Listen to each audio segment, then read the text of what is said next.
اعوذ باللہ من الشیطان اللعین الرجیم بسم اللہ الرحمن الرحیم قال اللہ تبارک و تعالی فی کتابہ المجید بسم اللہ الرحمن الرحیم یا ایہا الذین آمنوا اتقوا اللہ وکونوا مع الصادقین۔ سامعین محترم، سب سے پہلے آپ تمام عزیزوں کی خدمت میں عید مباہلہ کی مناسبت سے ہدیہ تبریک عرض کرتا ہوں۔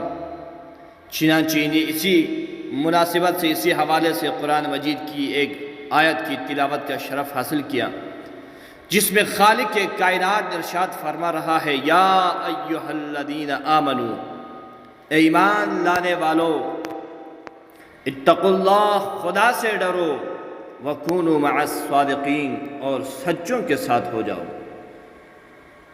تو عزیزان محترم، آج ہمارا موضوع بحث یہ ہے کہ واقع مباہلہ کب، کیوں اور کیسے رونما ہوا۔ تو اس کی تفصیل کچھ یوں ہے، جب پیغمبر اسلام نے مدینے میں اسلامی حکومت قائم کر لیا تو آپ نے مختلف ممالک کے بادشاہوں کو خط بھیجا، مختلف سربراہوں کو خط بھیجا۔ انہی خطوط میں سے ایک خط آپ نے نجران کے مسیحیوں کے لیے بھیجا گیا، جس میں آپ نے ان کو اسلام کی دعوت دی گئی۔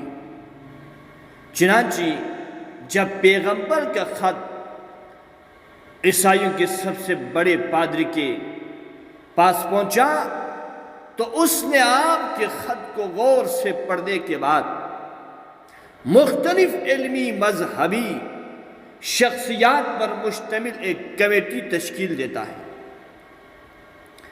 غور و فکر کے بعد کمیٹی یہ فیصلہ کرتی ہے کہ پیغمبر سے بحث و مباحثہ کرنے کے لیے ہم ایسے نہیں مانیں گے، بلکہ پیغمبر سے ان کی سچائی کے بارے میں، آیا یہ واقعاً نبی ہے یا نہیں ہے، واقعاً رسول ہے یا نہیں ہے، اس کو جاننے کے لیے پیغمبر کے ساتھ بحث و گفتگو کرنے کے لیے ایک وفد مدینے میں بھیجنے کا انہوں نے مشورہ دیا۔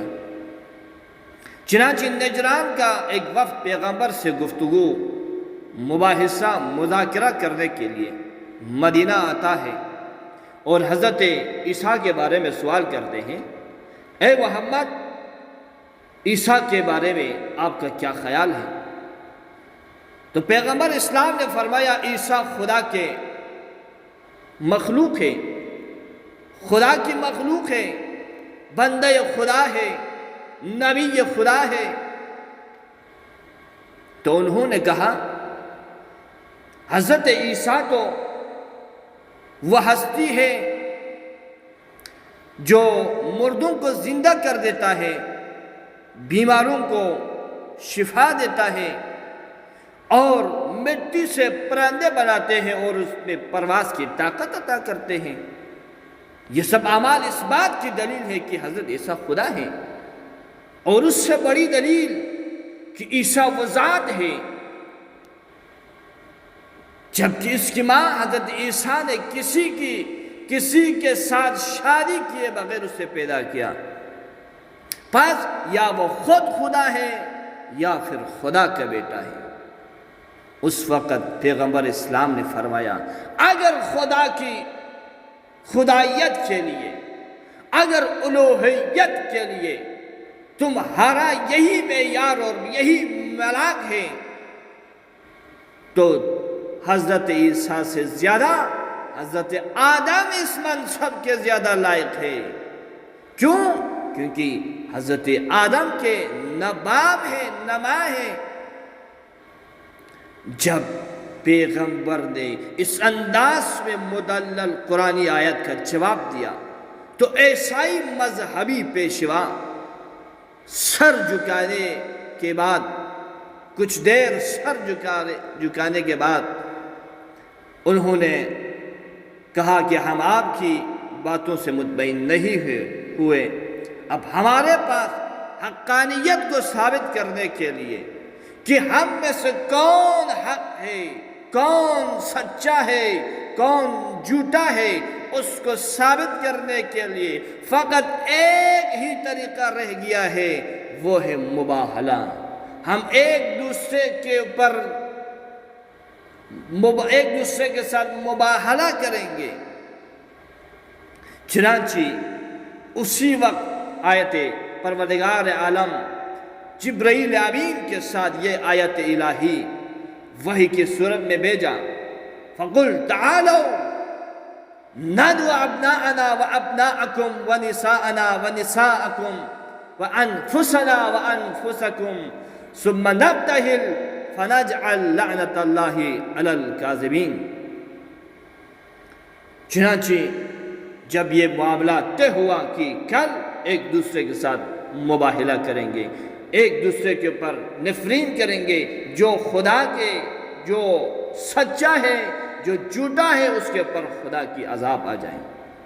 چنانچہ اگلے دن صبح مدینے کے باہر صحرا میں نجران کے عیسائی مذہبی پیشوا پیغمبر کا انتظار کر رہا ہے، اس سوچ کے ساتھ کہ اب پیغمبر اپنے تمام لشکر کے ساتھ آئیں گے، اپنے سرداروں کے ساتھ آئیں گے، اپنے اصحاب کے ساتھ آئیں گے۔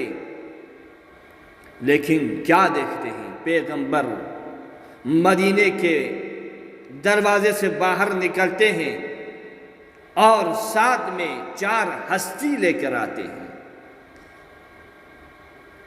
دائیں ہاتھ امام حسن کی انگلی کو پکڑ کر، بائیں ہاتھ میں امام حسین کی انگلی کو پکڑ کر، اور پیچھے امام علی اور حضرت زہرا کو لے کر۔ عیسائی جب اس منظر کو دیکھا تو وہاں پر موجود مسلمانوں سے پوچھا، اے مسلمانوں بتاؤ یہ کون کون لوگ ہیں جو پیغمبر لے کے آ رہا ہے؟ تو کسی بتانے والے نے بتا دیا، پیغمبر نے اپنے بیٹے، اپنے نواسے اور اپنے بیٹی اور اپنے داماد کو لے کے آیا ہے۔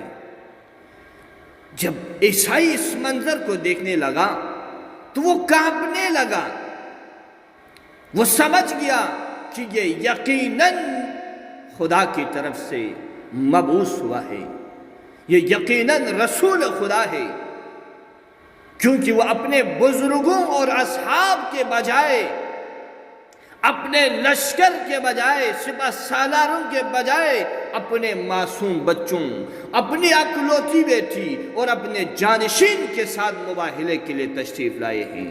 یہ اس بات کی دلیل ہے کہ یہ رسول خدا ہے، یہ نبی خدا ہے، اسے اپنے ادعا پر کامل یقین و اعتقاد ہے۔ لہذا وہ لرزتے ہاتھوں اور کانپتے پاؤں کے ساتھ پیغمبر کے قریب آ کے یہ کہتا ہے، اے ابوالقاسم ہمیں مباہلے سے معاف کرنا، ہمارے ساتھ مصالحہ کریں، ہم آپ کی جو بھی شرط ہوں گے وہ ہم قبول کریں گے۔ وآخر دعوانا ان الحمدللہ رب العالمین۔